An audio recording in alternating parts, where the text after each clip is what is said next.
శ్రీ మహాగణాధిపతయే నమః.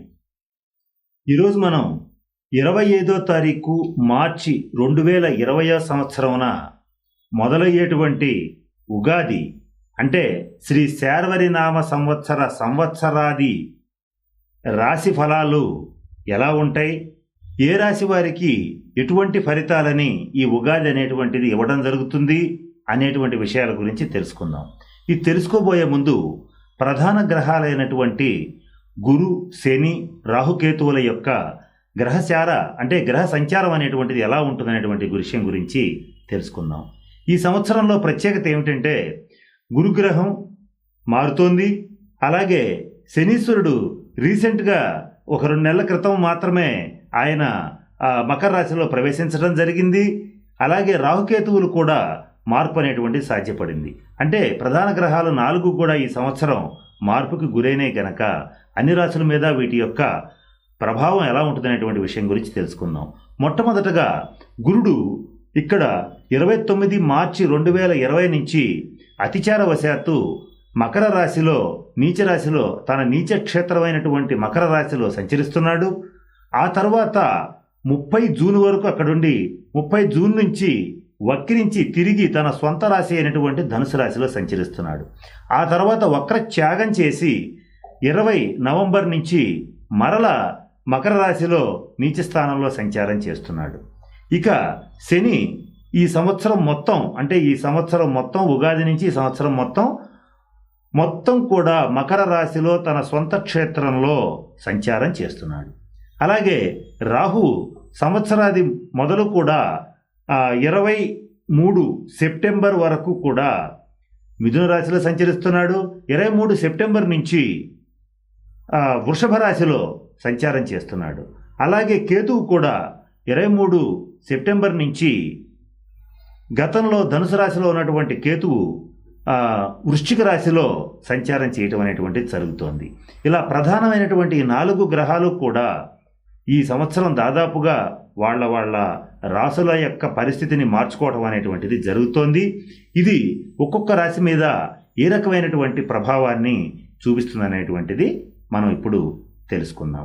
ఈరోజు మనం శ్రీ శార్వరి నామ సంవత్సరంలో కుంభరాశి వారికి ఈ సంవత్సరం మొత్తం ఈ సంవత్సర ఫలాలు ఎలా ఉంటాయి అనేటువంటి విషయం గురించి తెలుసుకుందాం. కుంభరాశి అనగానే ధనిష్ట నక్షత్రం 3-4 పాదాలు, శతభిష నక్షత్రం 1, 2, 3, 4 పాదాలు, పూర్వభద్ర నక్షత్రం 1, 2, 3 పాదాల వరకు ఉన్నటువంటి దాన్ని కుంభరాశి కింద పరిగణిస్తాం.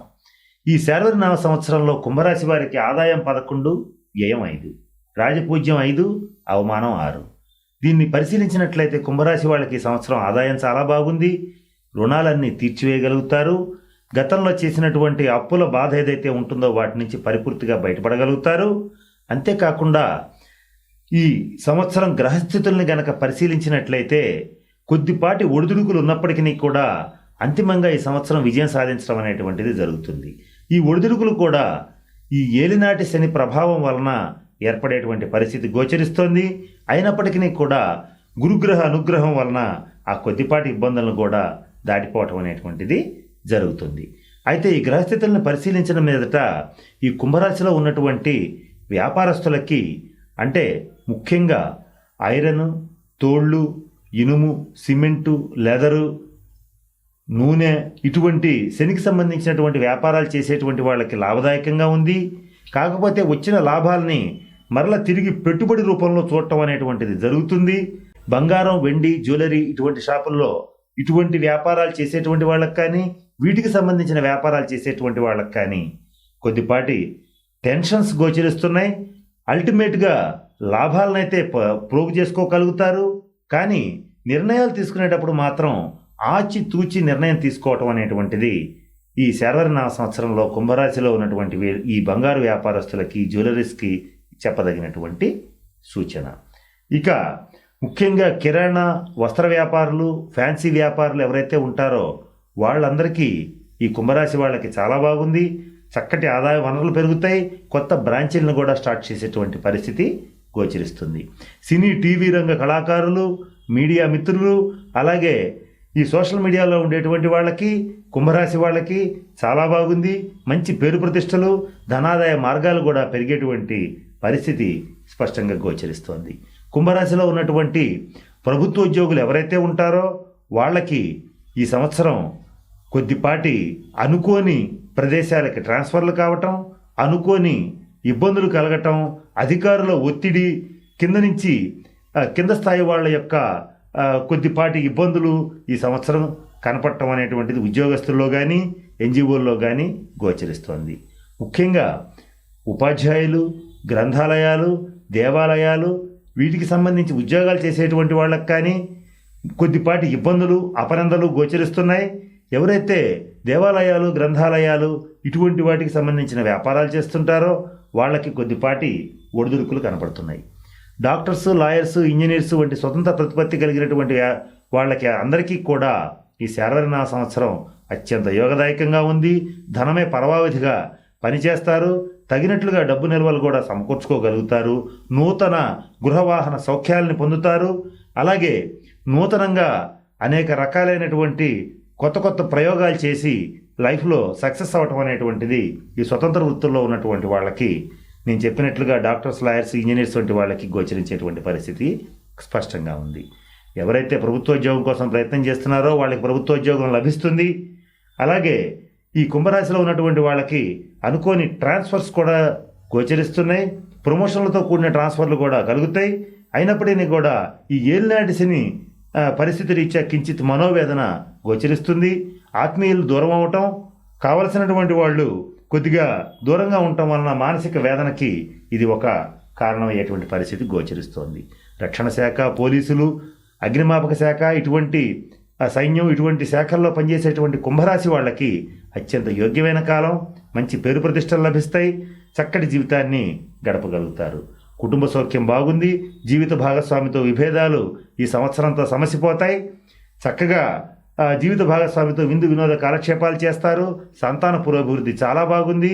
జ్యేష్ఠ సంతానం విషయంలో మరిన్ని శుభవార్తలు వినేటువంటి పరిస్థితి ఈ సంవత్సరం గోచరిస్తోంది. ఇక కుంభరాశి స్త్రీల విషయానికి వచ్చేటట్లయితే సామాజిక పరంగా, కుటుంబ పరంగా ఎన్నో త్యాగాలు చేసినటువంటి కుంభరాశి స్త్రీలు ఎవరైతే ఉంటారో వాళ్ళకి వాళ్ళ ప్రతిభకి, వాళ్ళ త్యాగానికి తగినటువంటి గుర్తింపు లభిస్తుంది. నూతనంగా కొత్త వ్యాపారాలు కూడా ఈ కుంభరాశి స్త్రీలు ఈ సంవత్సరం స్టార్ట్ చేసేటువంటి పరిస్థితి గోచరిస్తోంది. కొత్త ప్రాజెక్ట్స్ కూడా స్టార్ట్ చేస్తారు. సామాజిక సేవా రంగంలో ఉన్నటువంటి వాళ్ళు, రాజకీయ రంగంలో ఉన్నటువంటి కుంభరాశి స్త్రీలకి రాజకీయ పదవులు లభిస్తాయి.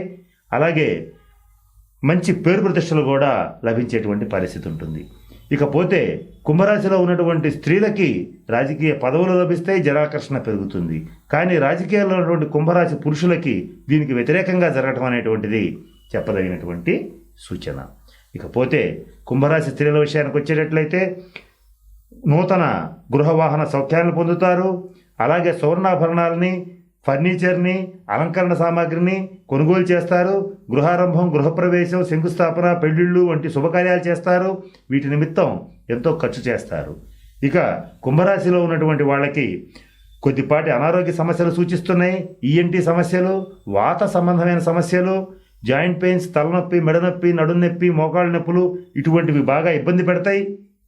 అలాగే ముఖ్యంగా కుంభరాశి స్త్రీలకి కొద్దిపాటి పిసిఓడి ప్రాబ్లమ్స్ గోచరిస్తున్నాయి. వీటన్నింటినీ ఏమాత్రం అలక్ష్యం చేయకుండా తగిన వైద్య సదుపాయం తీసుకోండి. దానికి సంబంధించిన గ్రహస్థితుల రీత్యా పరిహారాలు చేసుకునేటట్లయితే ఓవరాల్గా ఆదాయం బాగుంది, అభివృద్ధి బాగుంది కనుక కుంభరాశి వాళ్ళకి తిరుగులేనటువంటి పరిస్థితి ఈ సంవత్సరం గోచరిస్తుంది. ఎవరైతే సంతాన పురోభివృద్ధి కోరుకుంటారో వాళ్ళు గురుగ్రహానికి సంబంధించిన పరిహారాలు చేసుకోండి. ఆర్థికాభివృద్ధి కోరుకునే వాళ్ళు కూడా గురుగ్రహానికి సంబంధించిన పరిహారాలు చేసుకోండి. అనారోగ్య రీత్యా ఇబ్బందులు పడేటువంటి వాళ్ళు, అలాగే అనుకోని భయాలతో, అనుకోని ఉపద్రవాలతో ఇబ్బంది పడేటువంటి వాళ్ళు శనిగ్రహ పరిహారాలు చేసుకోండి. ముఖ్యంగా ఈ సంవత్సరం ఏలినాటి శని ఉంది కనుక ఈ కుంభరాశి వాళ్ళు ఈ సంవత్సరం మందపల్లిలో కానీ, శనిసింగణాపూర్లో కానీ శనీశ్వరుడికి తైలాభిషేకం చేసుకోండి.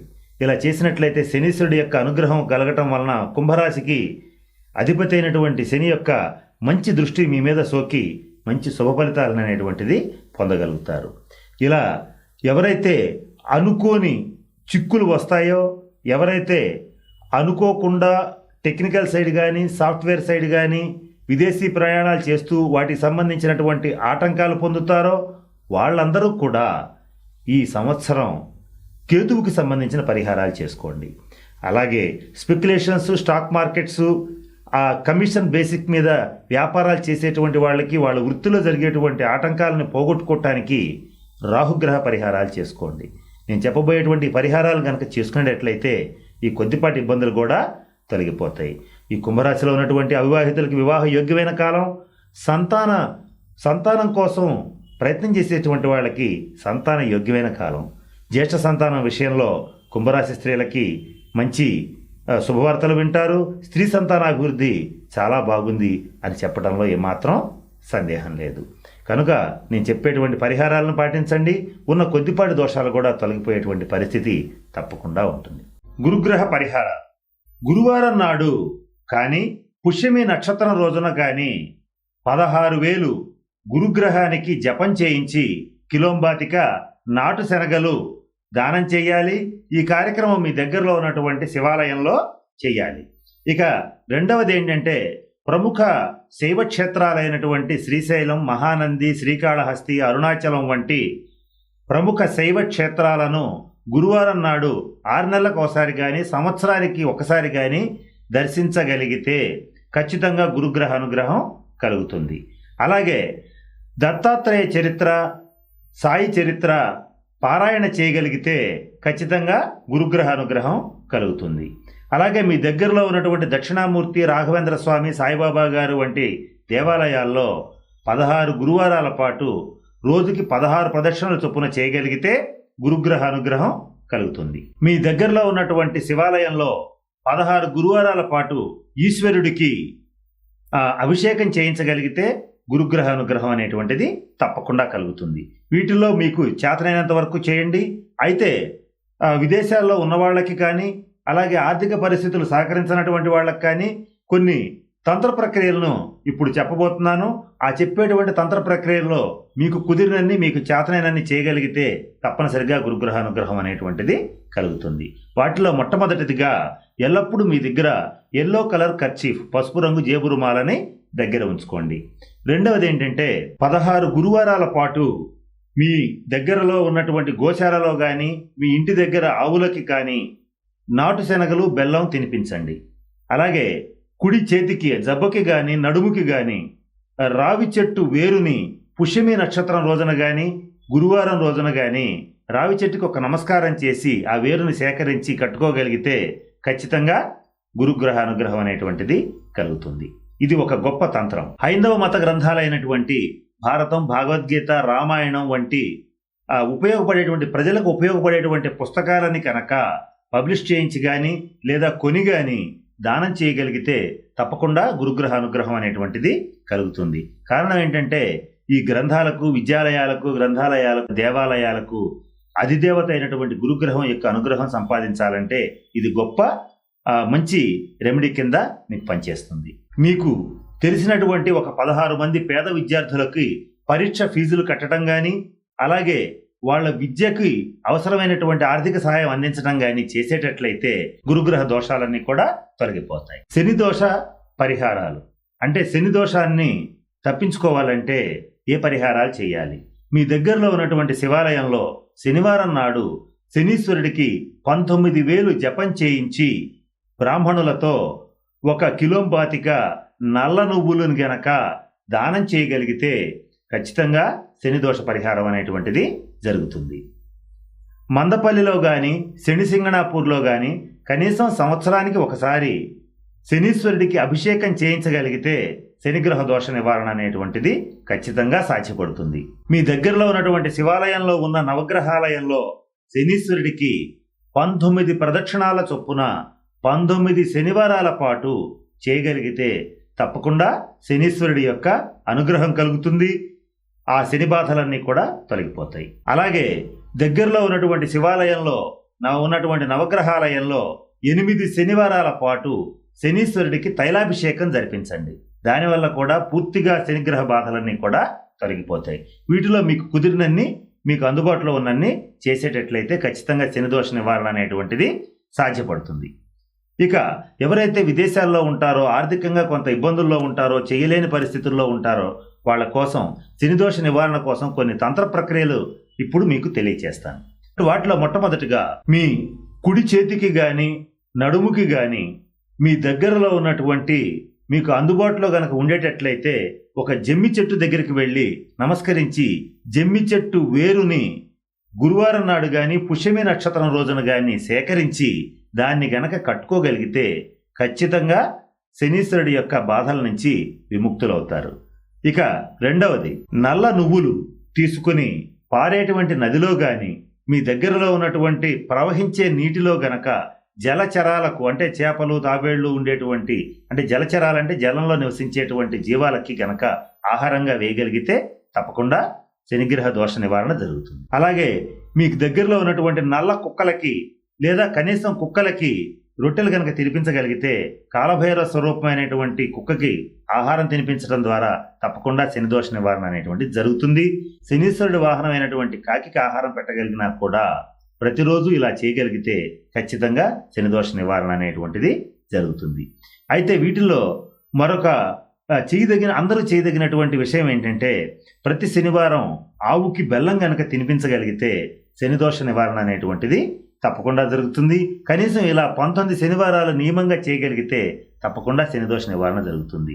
అయితే ఇవేవి చేయలేని పొజిషన్లో ఉన్న వాళ్ళు ఎవరైతే ఉంటారో వాళ్ళు చేయవలసిన మరొక ముఖ్యమైన పరిహారం ఏంటంటే వృద్ధులకి కానీ వికలాంగులు కావలసినటువంటి ఇప్పుడు వికలాంగులకి చక్రాల కుర్చీలు ఇవ్వడం, అలాగే వికలాంగులకి కావలసినటువంటి ఆర్థిక సహాయం అందించటం, ఇలా వృద్ధులకి ఏమీ చేయలేనటువంటి పేదవాళ్ళకి వాళ్ళకి ఏదైనా సరే నల్ల కంబళ్ళు కానీ ఆహారం కానీ ఇవ్వగలిగితే అవసరమైనంత వరకు ఆర్థిక సహాయం చేయగలిగితే తప్పకుండా ఈ శనిగ్రహ దోష నివారణ అనేటువంటిది ఖచ్చితంగా సాధ్యపడుతుంది. రాహుగ్రహ పరిహారాలు అంటే రాహుగ్రహ దోషంగా ఉన్నప్పుడు వాళ్ళు చేయవలసిన పరిహారాలు ఏంటో మీకు ఇప్పుడు తెలియచేస్తాను. ఫస్ట్, మీ దగ్గరలో ఉన్నటువంటి శివాలయంలో రాహుగ్రహ సంఖ్య అయినటువంటి 18 అంటే 18,000 బ్రాహ్మణులతో జపం చేయించి కిలోంబాతిగా మినుములు గనక దానం చేసేటట్లయితే రాహుగ్రహ దోషాలన్నీ తప్పకుండా తొలగిపోతాయి.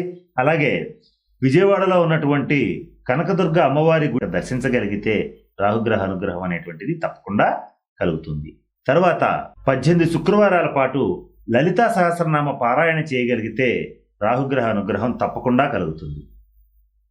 18 శుక్రవారాల పాటు సర్పక్షేత్రాలైనటువంటి మోపిదేవి, నాగర్కోయిల్ వంటి ప్రముఖ సర్పక్షేత్రాలు దర్శించగలిగితే ఖచ్చితంగా రాహుగ్రహ పరిహారం అనేటువంటిది కలుగుతుంది.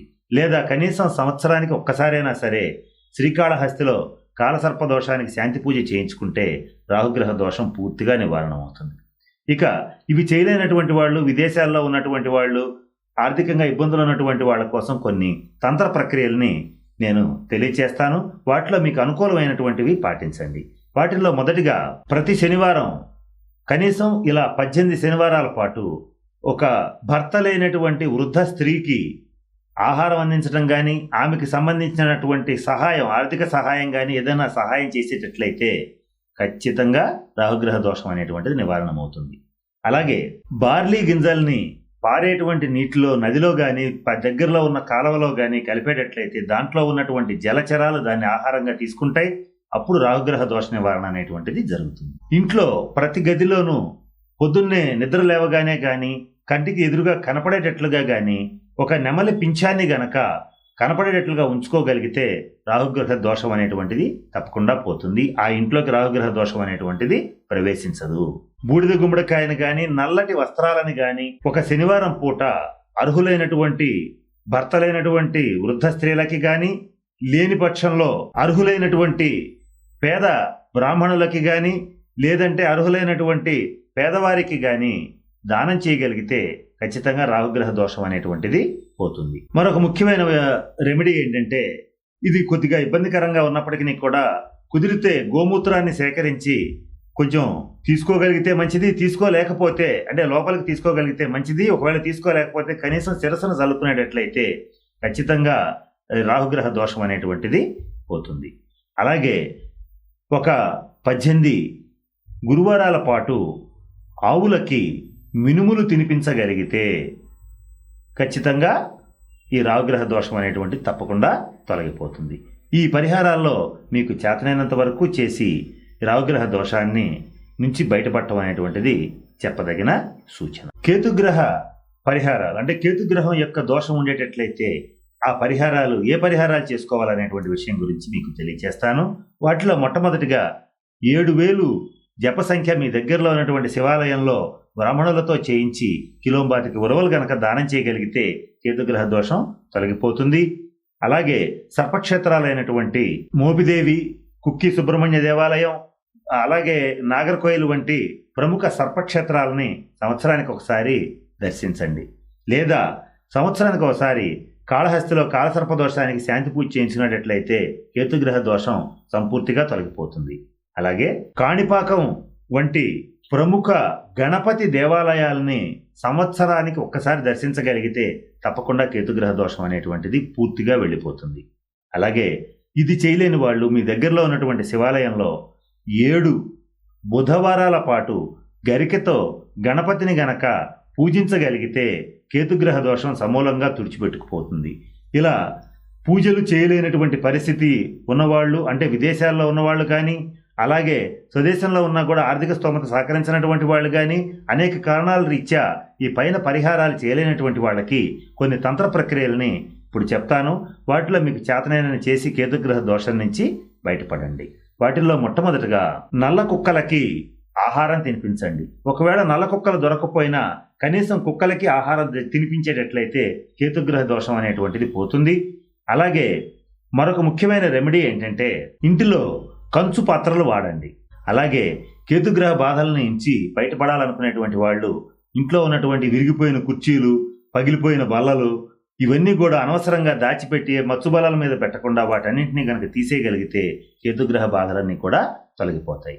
ఇక మరొకటి ఏంటంటే రాత్రిపూట పాలలో కుంకుమ పువ్వును గనక కలిపి సేవించేటట్లయితే అంటే తాగేటట్లయితే కేతుగ్రహ బాధలు తొలగిపోతాయి. తర్వాత మీ దగ్గరలో ఉండేటువంటి దేవాలయాల్లో ఎవరైతే పేదవాళ్ళు ఉంటారో అట్లాగే బిచ్చగాళ్ళు ఉంటారో వాళ్ళకి కంబళ్ళు అంటే దుప్పట్లు గనక దానం చేయగలిగితే ఖచ్చితంగా కేతుగ్రహ దోషం అనేటువంటిది పోతుంది. ఈ వీడియో కానీ మీకు నచ్చినట్లయితే లైక్, కామెంట్, షేర్ చేయండి. మరిన్ని అప్డేట్స్ కోసం సబ్స్క్రైబ్ చేయండి.